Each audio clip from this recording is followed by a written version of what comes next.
This episode is brought to you by Workday. Workday is the enterprise AI platform for HR, finance, and IT with a deep understanding of your organization's context and guardrails, giving you accuracy to not just get work done, but get it done right.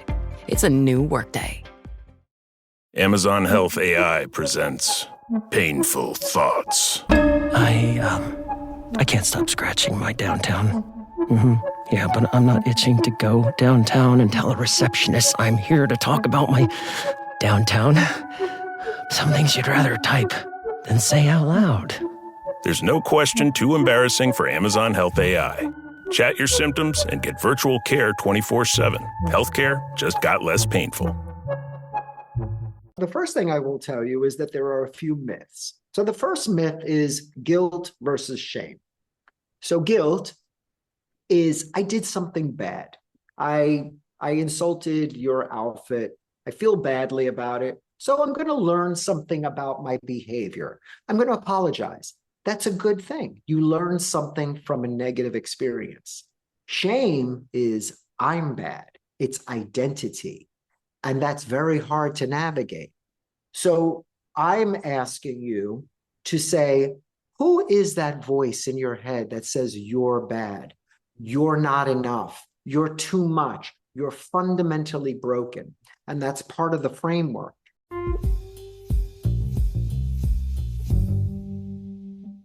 Welcome back to the Ivory Tower Boiler Room. It's Andrew. I am so excited to let you all know that we are now in the top 40 best liberal arts podcasts list that got sent to me, and we're number 3. So thank you all for listening to the podcast. And I just really appreciate that you keep spreading the word. So please make sure you follow us on social media. Instagram is Ivory Tower Boiler Room, TikTok, Dr. Andrew Rimby, and please review us on Apple, Spotify. It really, all of it helps. So I hope you just enjoy this episode. And as always, remember, there is an ad-free version on our Patreon.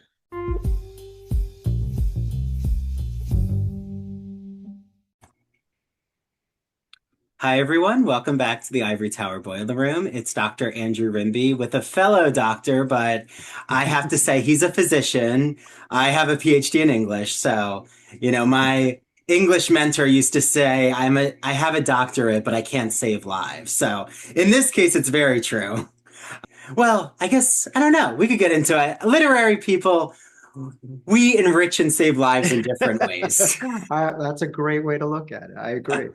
Well, Dr. Frank Spinelli is a physician, health coach, author, an advocate whose work bridges healthcare, storytelling, social justice. He's written 4 acclaimed books and then a book that we're here to talk about that, as this recording is out, just came out. But his 4 previous books are The Advocate Guide to Gay Men's Health and Wellness, his personal memoir, P-Shy, and he has a mystery series, the Angelo Perrotta series, Perfect Flaw, No Angels Wept. And wait, I think there's a new one too when I looked on Amazon, the one that takes place in Sag Harbor. Correct. Precious Friends. Yes, that one, it reminds me when I had Jonathan Parks Ramage on, who wrote Yes, Daddy, which... Oh, I just read that. Oh, did you? Oh my goodness. I just read that. It's a wild ride. It makes you afraid to go to the Hamptons with the wealthy gay men trapping you. Then you might not want to read Precious Friends. Or you do want to read it. I mean, I'm interested. But he's been on many, many major news networks, ABC, NBC, MTV, even Sesame Street.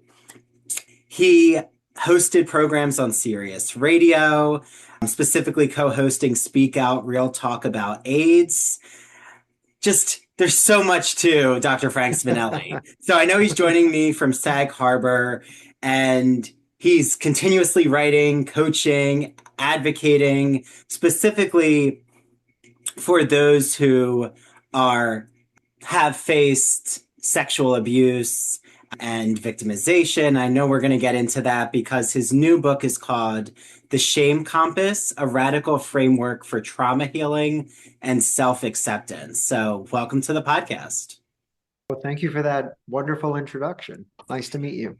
Nice to meet you. So I think just to step back a little before The Shame Compass. So your memoir, P-Shy, like was very groundbreaking and personal because, it detailed your experience and working through your own traumas. So like, I'm curious, is it okay if I call you Frank? Of course, yeah. Okay. So, Frank, was this something with your memoir? Like, did you know that you were going to tell your own sexual abuse story, or was it the memoir that kind of opened you up to talk about it? I think after having experienced child sexual abuse from the ages of 11 to 13, and very thankful that I met a therapist while I was in college who saved my life and taught me about art therapy and both painting and writing, which is where Angelo Parada was born. I realized that I could move forward, and I did.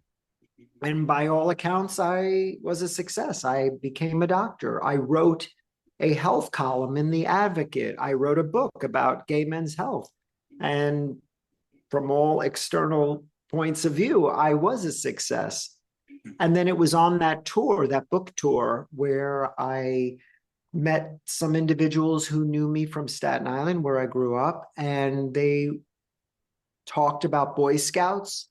And that night I dreamed of my child molester, Bill Fox, who was my scoutmaster and who was also a police officer. And the next morning I looked him up online and I discovered something shocking. So the year I turned 13 was the year I told my parents I was being molested. And they did the right thing. They went to the senior scoutmasters, but they essentially shamed my parents to keep quiet. They thought that this would be an explosive thing to bring to light. And so they decided to keep it quiet. And in return, the child molester, Bill Fox, was made to step down. 1 year later, he adopted a boy, wrote a book, was on the Today Show, and was voted Father of the Year. That's what I discovered the day after my own book tour 30 years later. And so I did something crazy. I looked him up and I found him and I called him. And he, of course, he didn't remember me. Somebody said something to me once that I never forgot. They said a child molester sees the children like an alcoholic sees, alcohol. To him, you were just another glass of Chardonnay. And they were right. And so I called him, and of course he didn't remember me. And I just said, I called just to tell you how excited I was when I found your book, and I wanted to hear how you were doing. And he told me something even more shocking. He told me that after he adopted that first boy, that he adopted 15 boys total, and he still had 3 of them with him in the house. And they had varying degrees of special needs. And so that was the point where I said, I have to go to the police. I have to bring him to justice. And so it was a very long out journey from the time I wrote the Advocate Guide, I believe in 2008, to the time my child molester went to jail in, I believe it was 2011. Wow. And so at this point, I wasn't thinking about writing a book. I was thinking about getting him in prison. And I kept a journal. And right around the time when we were going through the hearings, and again, you have to understand this is a very slow process. It doesn't go swiftly at all. That's when I started putting together what would become a memoir, which I call P-Shy, which I believe came out in 2013. So the intention was never to write a book. The book came out of just the process and just the unbelievable craziness of it all. Like we were talking earlier about where you're from and where I'm from. I'm the son of immigrant parents from Italy.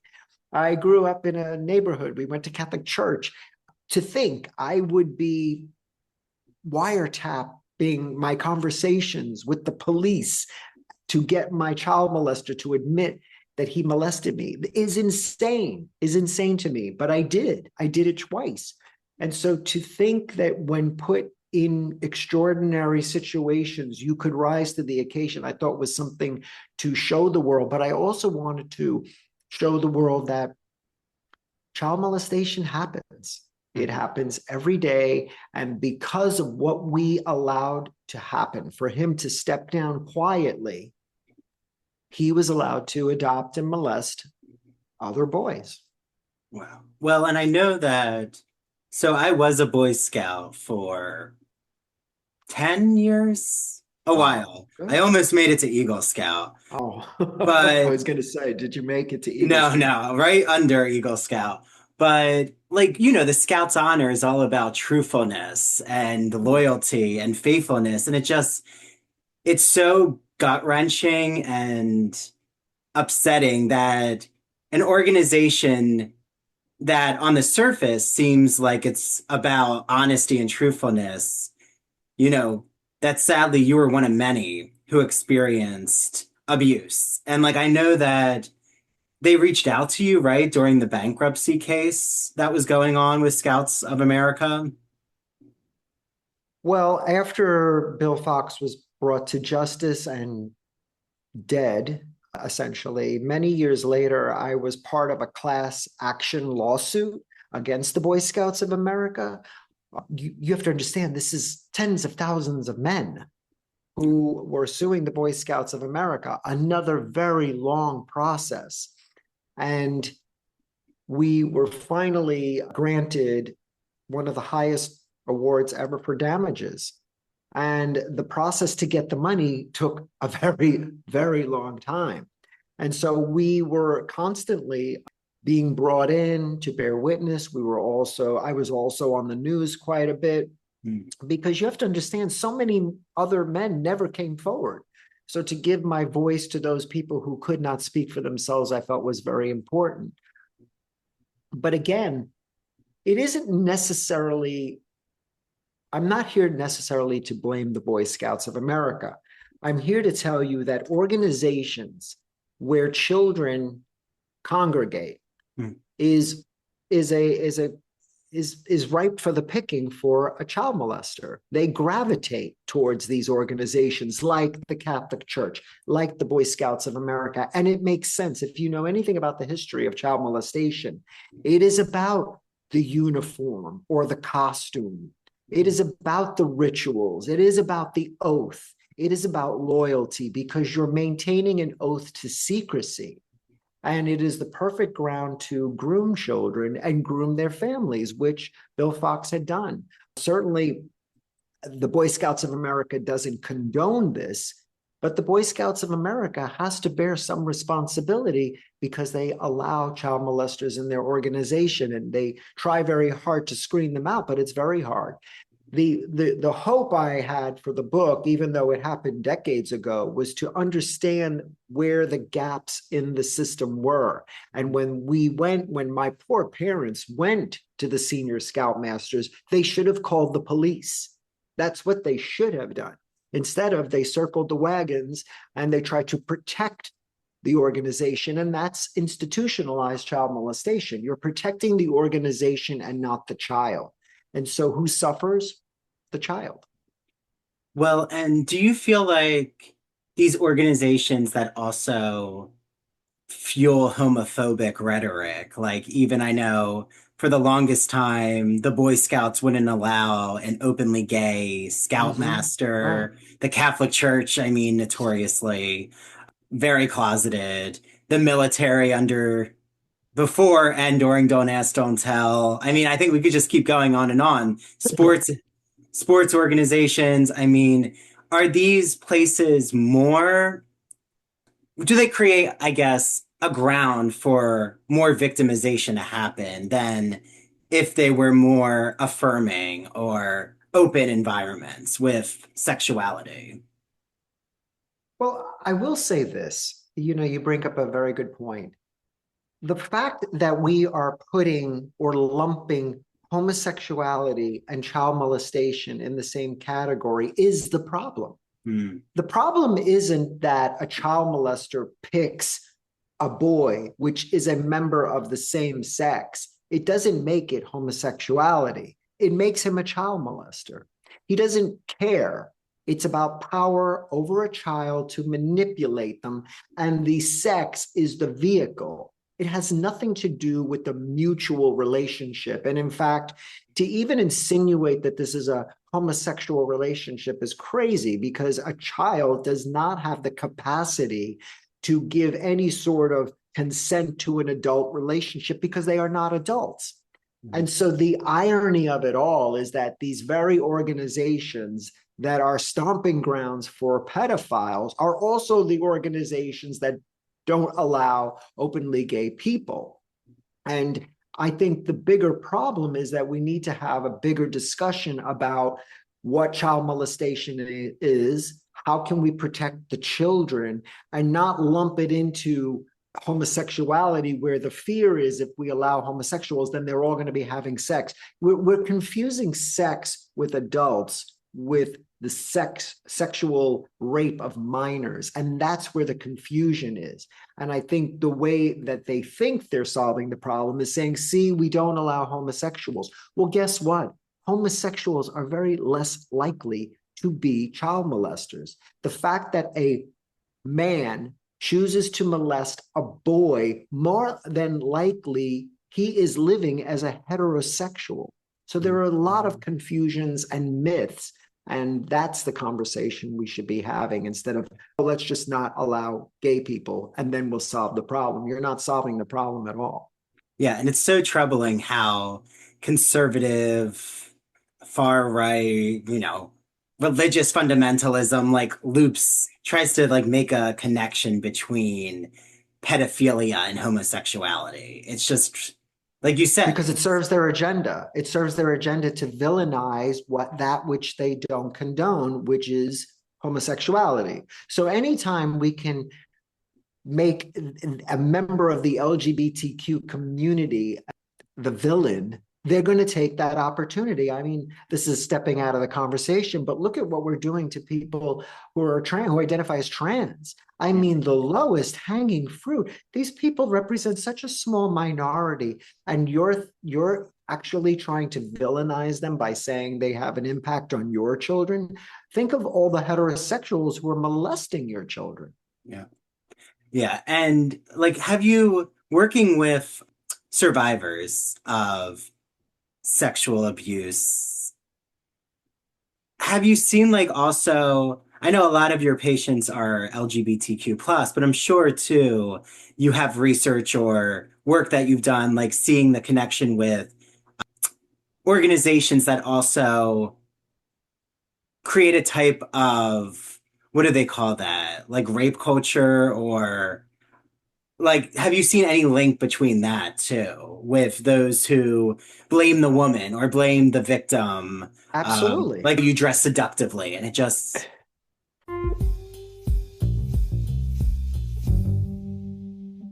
Looking for summer reads? The Gay and Lesbian Review, a bi-monthly magazine that features arts and culture conversations about the LGBT community, has you covered. The July and August issue is all about summer getaways and artists. So, for example, there are articles about David Hockney. There's an article about the sculpture in Central Park that some of you, if you've seen Angels in America, definitely recognize, by Emma Stebbins. So I can't wait for you all to get your hands on this issue. As always, there are TV reviews, film reviews, book reviews, theater reviews. So if you just don't know where to begin with LGBTQ literature, this is a great magazine to inspire you to add more books to your to-be-read pile. I love the Gay and Lesbian Review, and I'm so happy because I have a promo code for you. Go to glreview.org and get the print subscription or the digital subscription and put in ITBR choice for a free issue of the magazine. This episode is brought to you by Workday. Guessing is for game shows, not your business, especially when your margin for error is zero. Workday is the enterprise AI platform for HR, finance, and IT, with a deep understanding of your organization's context and guardrails. So every AI action is permission aware, giving you accuracy 24/7 and the ability to not just get work done, but get it done right. It's a new Workday. Amazon Health AI presents Painful Thoughts. Why did I search the internet for answers to my cold sore problem?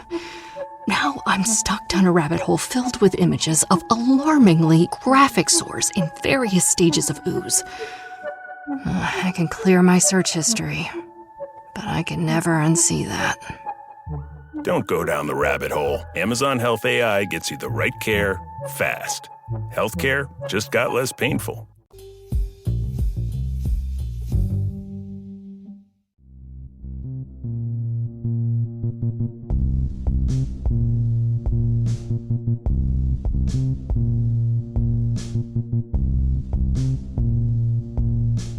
Welcome to Severed, a podcast suite dropping new episodes every Monday. Severed True Crime and Severed Paranormal episodes deep dive into murder, mysteries, and the otherworldly in a concise format.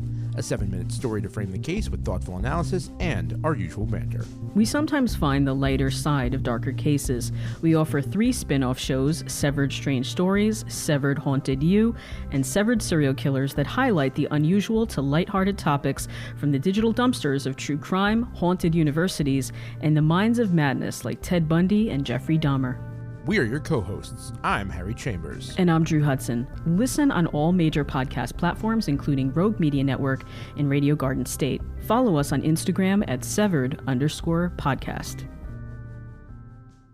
We're always trying to re-victimize the victims. It's a great tactic. And just for example, which is the whole beginning of the shame compass, I had, by all external measures, built a successful life. I became a doctor. I was writing for The Advocate. I became an author. I brought my child molester to justice. How many people can say that? I got married.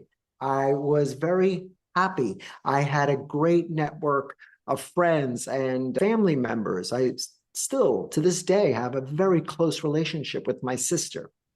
And then I was involved in the Boy Scout class action suit, which took many years.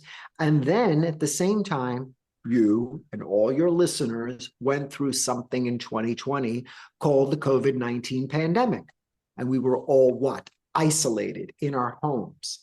And in that isolation, all those external pillars that were holding me together suddenly were no longer in existence. And all those feelings of shame from my past came roaring back.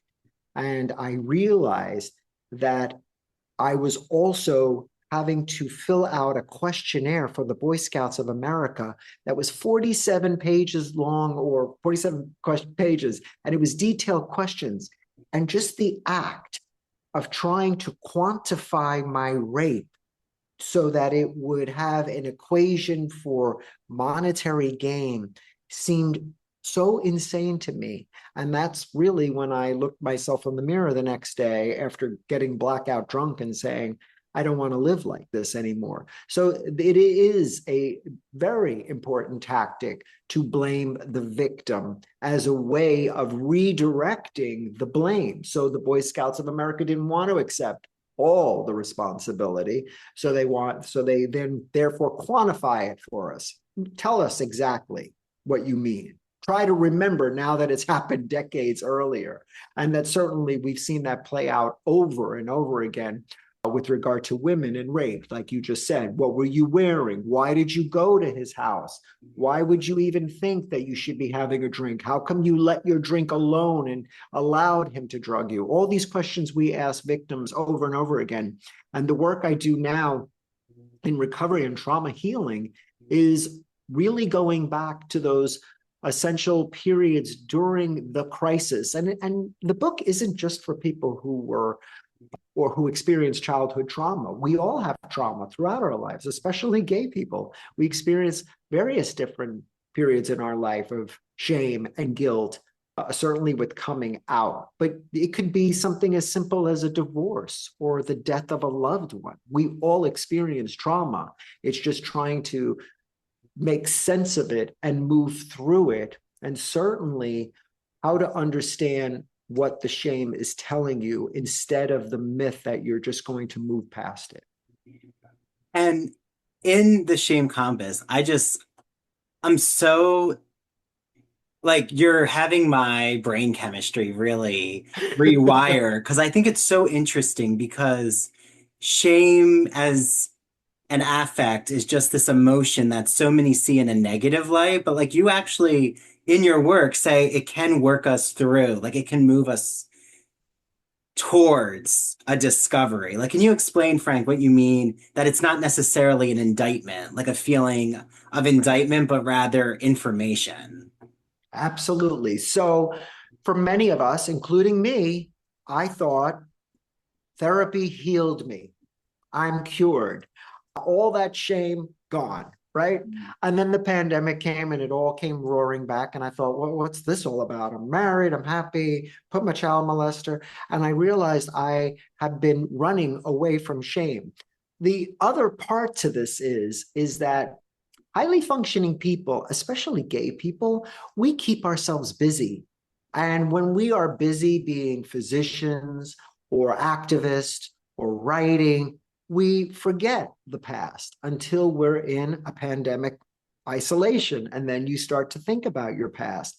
And I really started focusing on why am I feeling such intense shame? Why am I listening to that voice in my head?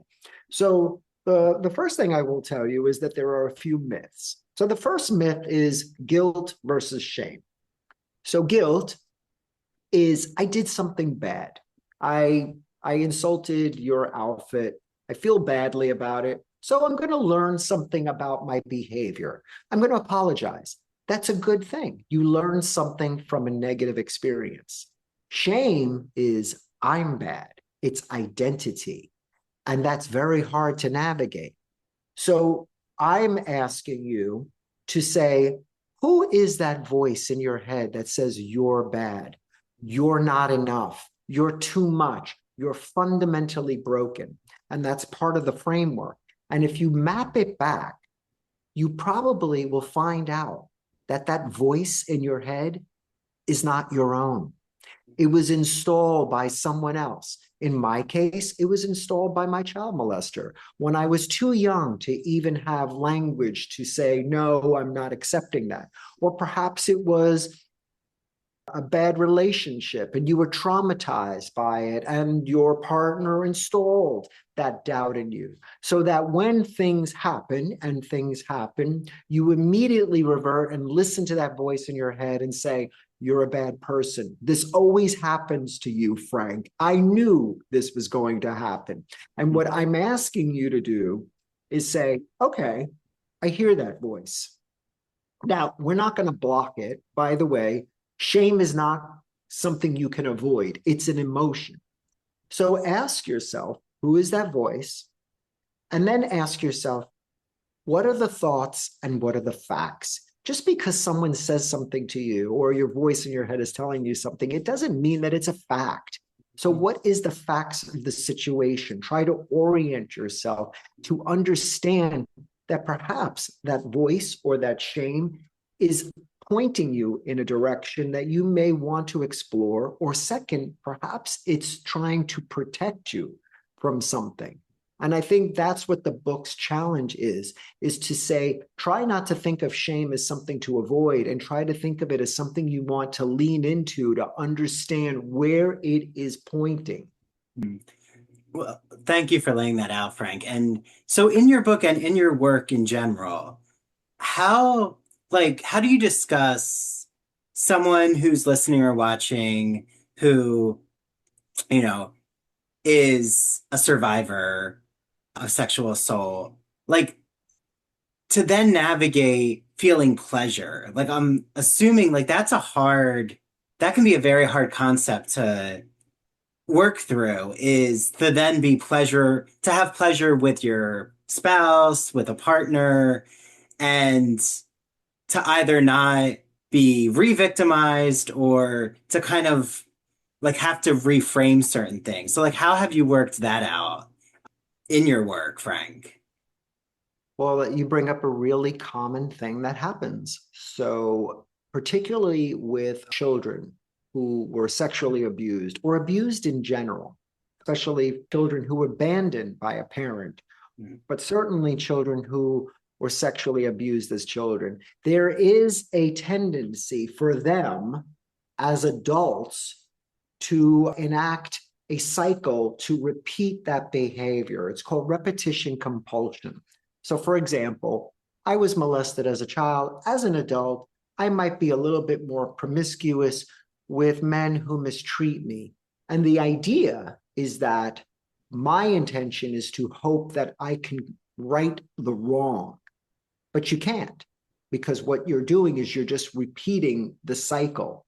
So that's one thing. Another thing is that individuals, particularly gay men who were molested as children, also feel intense shame about being pleasured or receiving gratification. They also have to attach it with some negative external force like abuse or maybe belittling. And so those are the people I really want to work with, because it's a way of disentangling abuse from actual pleasure, which should be enjoyable. But it is very difficult for people to do that if they don't want to revisit the past or confront what happened to them in the past, because it's just too painful. But it is possible. You know, you've said the word survivor, and I love that word. I consider myself a survivor. A lot of gay people consider themselves survivors. We survived all the bullying for the most part, for the most part of us, not everybody. But not everybody is a survivor. Mm-hmm. So I, for a period, was a victim. I was a victim of sexual abuse. But at a certain point, I wanted to be a survivor. Not everybody makes that transition. And I can only work with somebody who wants a better life, who wants to be happy, who wants to find love, who wants to be successful, whatever that is. But not everybody wants to, because they're stuck in victimhood for whatever reason. But there is a time when you can speak with people and you understood their story and they laid out their childhood or whatever past abuse or trauma happened to them. And I think of it as this. Imagine yourself standing at a threshold and you have to make a choice. You can have the life you have, or you can have the life you want. And the answer is choose the one that makes you most uncomfortable. Yeah. Well, and I know like in the Shame Compass, you talk a lot also, you've mentioned the pandemic, like your journey with sobriety. And, I don't want to make an analogy between sobriety and, your journey of being a survivor of sexual assault. But I am curious is there any kind of link with like how alcoholism is seen now in a type of like disease framework that in a way also there are those who would look at molestation as a mental health condition. Like, have you worked through those patterns or frameworks?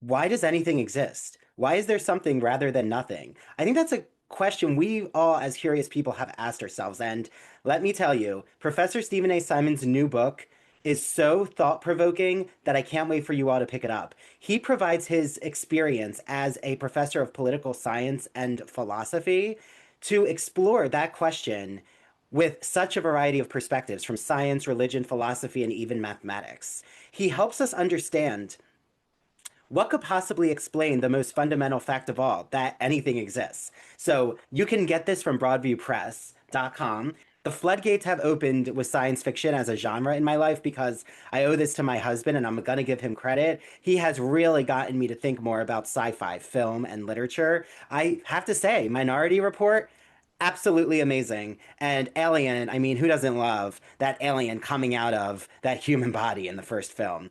So Professor Jason Haslam's new anthology provides a lot of exploration with all different short fiction, so many sci-fi authors, over 200 years, including sci-fi that explores indigenous futurism, feminist science fiction, Afrofuturism. Again, you can get this on broadviewpress.com. And last but not least, my upcoming episode with Professor Matthew James Wachinsky explores his book, which is Original Inquiry, A Guide to Research for Undergraduates, a great toolkit for all faculty out there who are just trying to find a book that helps their students understand how to collect research sources and then, right, the hardest part, build and organize their essay with all of these sources and to make a cohesive argument. I can't recommend Original Inquiry highly enough. So again, all 3 books can be found on broadviewpress.com. Use the promo code Ivory Tower for 20% off.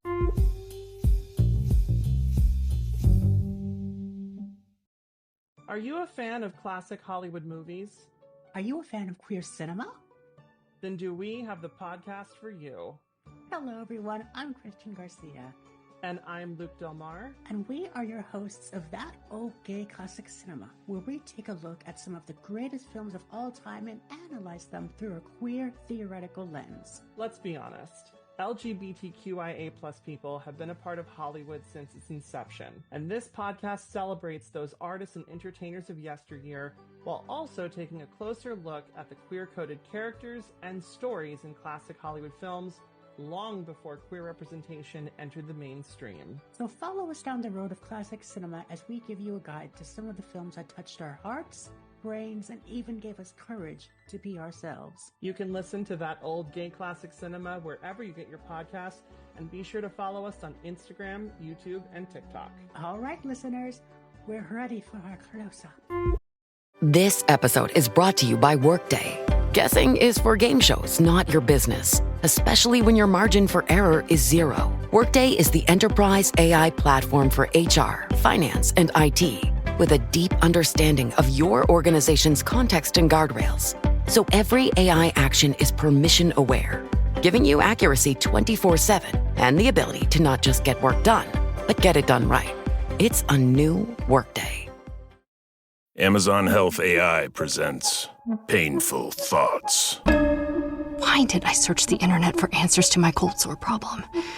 Now I'm stuck down a rabbit hole filled with images of alarmingly graphic sores in various stages of ooze.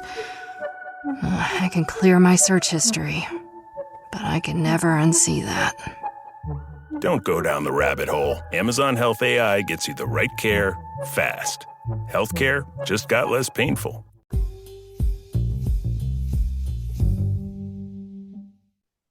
Right. Well, a lot of what I'm about and the work that I do isn't so much focused on identity. And a lot of people like identity. It gives them great comfort. Certainly there are people who feel comfortable going to AA, which works for the most part, but some people get caught up in the identity of I'm an alcoholic.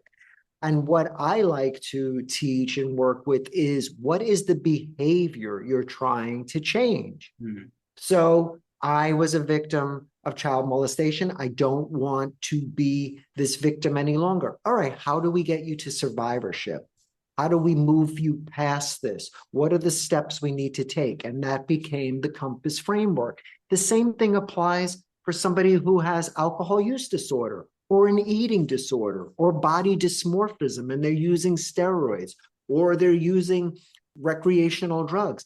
We get caught up in the fact that in the book, for the most part, I'm talking about alcohol, but it's not just about alcohol. You can be addicted to food, to sex, or more than one thing. So it's really about the individual sitting with them and saying to them, what is making you unhappy? Now, the other part of this is that somebody who drinks 1 to 2 drinks a day, is that an alcoholic?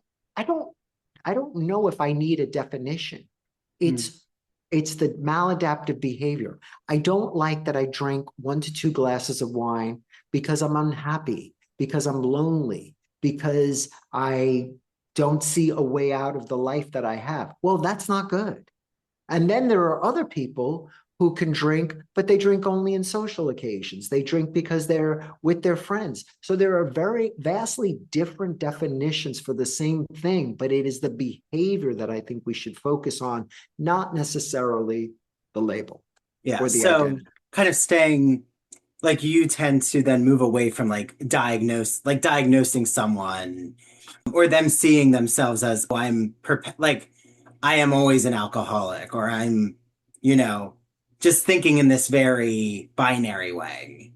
Right. And so that's a great way to put it. So to put it simply, am I suggesting that everybody can be fluid in the way they approach substances? Absolutely not. There are certain people who should never drink again in their lives. They just shouldn't. There are always those extremes. What I'm suggesting is that something is non-binary, which is what we teach at Reframe, where I am a coach, which is if you want to explore sobriety, if you want to explore mindfully moderating, or if you want to explore being sober curious, I'm here to go along the ride with you. But here are the guardrails. Here is what we have to pay attention to. Now, not everybody can be one or the other or somewhere in between. But I think it's important for people to feel empowered. So it takes time. It takes building confidence. It's getting to understand why you chose a drink or why you're scrolling on social for hours, or why you're thinking you need to take anabolic steroids to fit some body image that you've explained to yourself you need to achieve. Those are the things that I think are worth exploring, not necessarily saying, okay, you're an alcoholic, never drink again, and we're done. It's not that simple. For some people it is, but not for everyone. Yeah. And so I want to turn to with the work that you do, thinking through this idea of peer pressure in a way. Like I'm thinking a lot because a lot of gay men are listening, queer men are listening or watching. And if I think of like spaces in the city, Fire Island, these enclaves, P-Town, that have you I'm assuming you've met those who have at one time either been an abuser or, and I don't know if that sounds like such a loaded or strong connotation, but they've made an unwanted advance, but the person accepted it because of peer pressure. Like, do you think that there are those who kind of allow for their boundaries to be crossed because they're in this community and group and they're like, well, I'm not going to put up a fight. Like they can touch my butt. They can do this. They can, kiss me. Because if I try to protest, I'm going to be seen as a problem. Well, if we just focus for a moment on gay men, not even LGBTQIA, just gay men, because I think it's an important distinction. I think gay men historically, especially my generation, we did not grow up with role models. I mean, maybe there were some. A lot of them were the brunt of jokes on TV and in movies. They were the sissy, which is funny. And certainly that did not translate to funny in school. That translated into beat him up.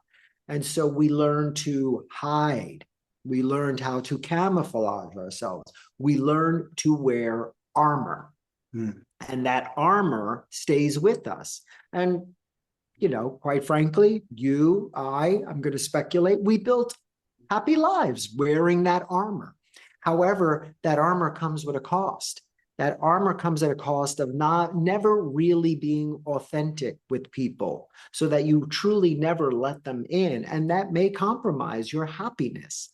So what do we do when we're together? Because, my God, I found my people. I found my tribe. So you allow things that are not aligned with your core values. And so one of the exercises I teach people is name your 3 core values and write them down. They may change over time, but I'm going to give you mine. I'm big on kindness. I'm big on compassion. And I don't know, I'm Italian, so loyalty. So those are my 3. Whenever I feel shame about a situation, I sometimes ask myself, is this in alignment with my core value? Like you gave an example. I let somebody get handsy with me at a gay pride event. All right, I could possibly excuse it. Maybe everybody's drunk or high or having a great time and somebody got handsy with me. So assume best intent and don't take it too personally. But if I let that person continue to do that, What does that say about my worth? What is that saying about me and my core value? Why am I subjugating myself to this person to feel connected when I'm sacrificing my identity, my core values? So one of the things we don't teach a lot of people is boundaries.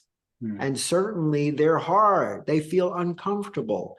And boundaries are not walls. Boundaries are, I know where I end and you begin. And it's fair and it's equitable. And I think what you're saying is very true. Oftentimes, a lot of gay people will conform, will try to fit in, will do steroids, will take a hit of ketamine or whatever it is in the social situation to fit in because we so desperately want to fit in. But it comes with a price. And you have to ask yourself, how much are you going to pay for that?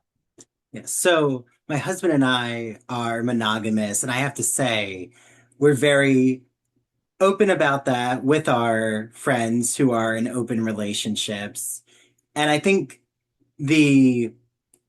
like what you're saying, what's really helpful is to communicate, to be transparent, and that those who are open don't push us to do things that would like break the monogamy or have us in a situation that's uncomfortable. So, like you're saying, right, we can all coexist in different relationship patterns, but everyone just has to respect each other's choices. Is that Do you know? true? Yes. Do you know what that's called?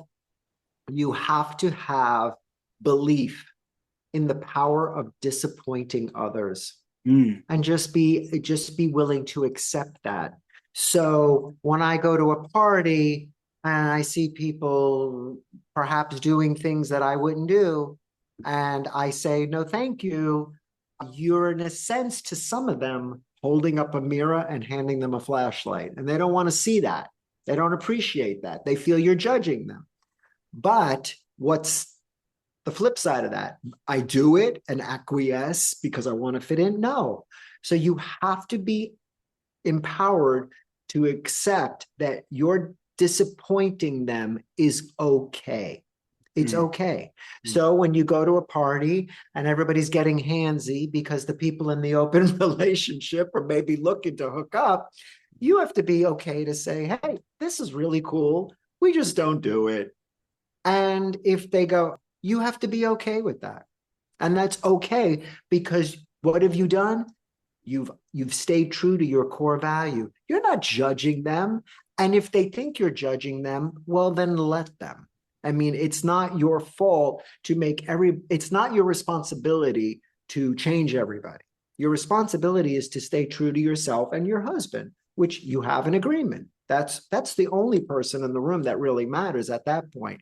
But the idea is, I know where it's coming from. So if you look at it as, I'm at a party, we're monogamous, there's people here looking to hook up, we're going to stay true to ourselves, we're going to be really nice about it. And if I see people like rolling their eyes, we're going to be okay with it. The flip side is, I understand that they probably think I'm being judgy, but I'm not. And I'm just going to have to let them deal with that on their own because it's not me doing that to them. It's them doing it to themselves. They're listening to that voice in their head. Yeah. Well, and I'm kind of curious. I don't know if this necessarily connects to like this compass framework you outlined, but I was curious if you thought that the Me Too movement has made significant progress, specifically when it comes to the like male victims of assault and specifically queer men who are victims of assault, or if the general public still has a hard time seeing men as being victims of assault. I know that's a very, very layered question, but I mean, just speaking about it, in the shame compass is about dealing with internalized shame. So yes, but to answer that question, like just between us, I do think it's tougher for people to wrap their head around the fact that a man being sort of a sexually assaulted by another man isn't necessarily a bad thing. You know, it's sort of like, oh, they're just being handsy and you're gay anyway, as if because we're gay that it's acceptable. And again, we're pointing towards the sex when actually it's an insult to your respect, to your identity. You don't get to touch people. It's just not allowed. You're not allowed to talk to people in a derogatory way, at work especially. You know, it's just not allowed. So for people to claim or to take their agency and say, listen, I don't appreciate you touching me. I don't appreciate you calling me boy. Or, you know what, one of the ones that I used to hate because I'm a little vertically challenged is when bigger guys would ruffle my hair or pat my head. I just be like, what is this? You know, I thought it was so like demeaning. And I used to have to get over that. I would be like, you're reading into it too much. But no, I don't like if people are handsy without me asking. And certainly I don't want anybody to talk to me in a demeaning way. You shouldn't allow it. But to answer your question, yeah, I don't think the Me Too movement has moved very far. Actually, I think it's stalled a little bit. And I certainly don't think it's moved as far for men. Yeah, I remember. Do you remember when those male models came forward during the Me Too movement? And it was like, I just felt like it was crickets. Like, even though, right, there have been more male victims, survivors coming forward, it just feels like the general public doesn't want to have that conversation. And I wonder, like you brought it up, Frank, it does seem like it's really tied to ideas around masculinity. Yes, and also, you know, the field. So as if people who are sex objects or people who are actors that do sex scenes, we as a group go, oh, I mean, it's par for the course, right? You know, so somebody touched you, you're touching, you know, whenever you watch those sex scenes and you're like, how do they do that? They're naked. We assume like, oh, it's all okay. Well, no, it's a job. They're there. There are parameters. There are people there. You know, there's also personal boundaries that have to be navigated before we allow people into our lives. I certainly think it's gotten to the point at work, working in a corporate way, where I'm very cautious about asking women about their pregnancy or asking them about I'm very cautious about what I ask because I don't want to overstep, especially like when it comes to religion or being vegetarian. There are just so many things that you can ask permission. Do you mind if I ask you a question? But certainly with regard to sex, there's no way, even just the idea of hugging people now seems a little maybe, you know, are you a hugger? Because it crosses a boundary for some people, Yeah. Well, do you think that Hollywood is complicating, like in a positive way, the narrative around those who have gone through assault? Like, do you think that the narratives are becoming more compassionate, understanding, or is Hollywood kind of also in that stalling place, like you've talked about with Me Too? I think I won't comment specifically, but I will say that it never surprises me when a celebrity or some big producer is brought to light that they were using their power to sexually assault or intimidate a woman, man, whoever. It never surprises me. What surprises and angers me still is to what great lengths they are protected. They are protected because why? It goes back to the institution. The institution realized that person makes us money. Get rid of those victims. Villainize them. Do whatever you can. Just protect the product that makes us money. So again, I mean, just like Jared Leto allegedly came up now, and you know, we all lived through Harvey Weinstein, certainly Jeffrey Epstein. I mean, it goes on and on and on, and we don't allow the victims. We don't believe the victims first. we say, well, they're guilty until proven innocent. Okay, well, what about the victims? Don't they get a chance to be heard? Mm. And it's something that will be, that it still exists, and it still surprises me, and it still angers me. Yeah. Well, and I'm curious, have you ever had someone like who sees themselves as an abuser come to you? And like, Not an abuser, but I do have a lot of men and women clients who were victims of childhood trauma, who then later went on and became the other man or the other woman, were involved in a relationship where one of the other people was married, and they feel intense guilt and shame over it because they think, I was cheated on, and now here I am being part of a cheating couple. And again, it goes back to that repetition compulsion, the idea that I'm going to repeat this in the hopes of fixing it or righting a wrong. And again, it's one of those things where you have to step out of the loop and repair yourself before you just go back into the loop again and repeat the cycle. yeah, well, and kind of when you were explaining, your own story, like, sadly, the abuser's usually not going to have a moment where they're like, I did this to you. I, please forgive me. Like that moment of clarity, or I guess a reparation of sorts. But like, I was curious, do you think that, are there more conversations of what that forgiveness looks like? Or do you, and again, I'm not saying it's not on the person who was victimized, but like, how people in the public will say, oh, there's no place for forgiveness anymore, or like they'll try to take the side of the abuser. Like, do you think that there is, like, what does reparation look like for someone who went through this, and like what does the actual taking accountability look like? I mean, I guess it depends on the circumstance too. Of course it depends. I think, you bring up this really interesting concept of reparation. Had Bill Fox, my molester, on those wiretaps paused and said, you know what, if what you say, if I did that, I'm so sorry I did that to you, I don't know what I would have said, but it would have felt like vindication. The problem here is we're not talking about healthy people. We're talking about pathological people. So to expect somebody who is a sociopath to go, you know what, this is terrible, I'm killing people, that's just not going to happen because they have a pathology.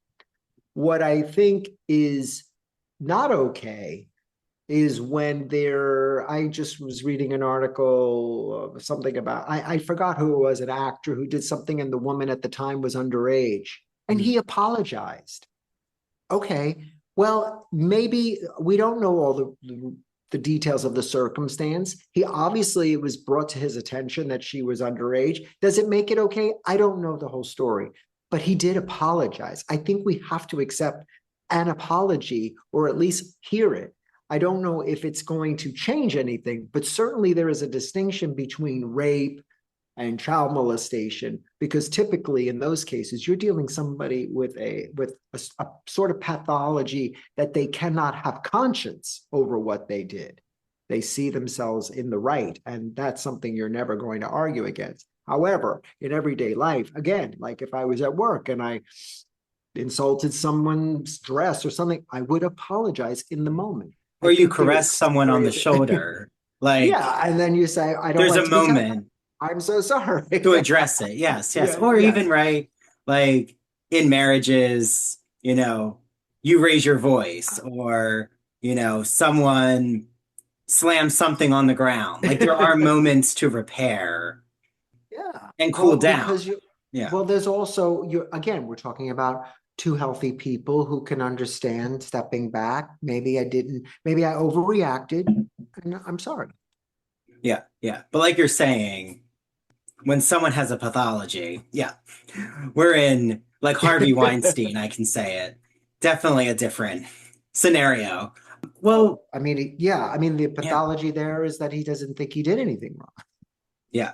There's no ownership. It's a delusion of sorts. I mean, we could also say The Person in the White House with E. Jean Carroll. That also, it's a similar thing. They operate, it's very like, it seems like it's also very tied to narcissism. Narcissism and denial, and a great deal of privilege.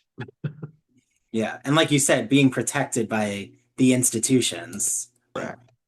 Yeah. Like with the Harvey Weinstein case, just all the people who were his handlers who like knew what was going on and just were complicit. I think it's just so troubling. Well, and something that I do want to turn to is like your creative writing, because I think this is so interesting, is like you've even said it's helped you work through like writing in general, but what is it about your creative writing experience? Like, has that helped you to just Absolutely. engage in a passion that allows your mind to just go? Well, we say that trauma lives in the body, and as not only the mind, and the only way to really exercise it is through movement. So whether it's dance, whether it is exercise, whether it's a creative outlet like writing, painting, drawing, poetry, it could be anything. And so it's that ability to express yourself, which exercises parts of the trauma and helps you to move forward. For me, I did paint a lot. Every once in a while, I'm always doodling and stuff. I just never gravitated towards that ultimately. And the writing was something that I stuck with because you get to create a world.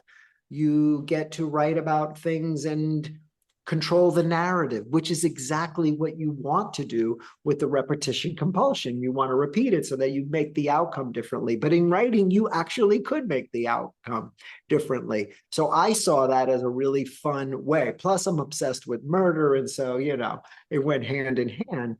But I think for anyone, I think, one of the things that lots of my clients do, they have adult coloring books.